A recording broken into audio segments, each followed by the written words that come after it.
ဗုဒ္ဓံပူဇေမိဗုဒ္ဓံမြတ်စွာဘုရားကိုပူဇေမိပူဇော်ပါ၏ရှင်ဘုရားဓမ္မံပူဇေမိ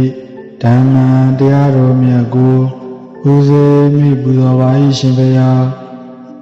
သံဃံပူဇေမိသံဃံသံဃာတော်မြတ်ကိုပူဇေမိပူဇော်ပါ၏ရှင်ဘုရားဩဃာတဩဃာတဩဃာတကာယကံဝစီကံမနောကံတပ္ပဒေါသ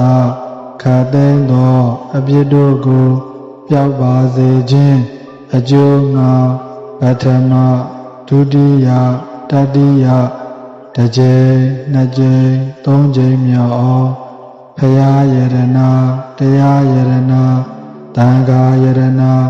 ယရဏမြတ်သုံးပါးတို့ကိုအယုအသေးအလေးအမြတ်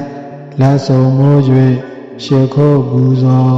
ဖူးမြော်မှန်လျှော့ကြောပါ၏ရှင်ဘုရားကြောရသောအကျိုးအားကြောင့်အပယ်၄ပါးကာ၃ပါးရပ်ပြည့်၈ပါးရန်သူမျိုး၅ပါးဝိပါတိတရား၄ပါးပြဒနာတရား၅ပါးအနာမျိုး96ပါးတို့မှ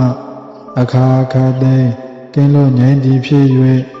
မတရားဖို့တရားနိဗ္ဗာန်တရားတော်မြတ်ကိုရပါလို၏ရှင်ဘုရား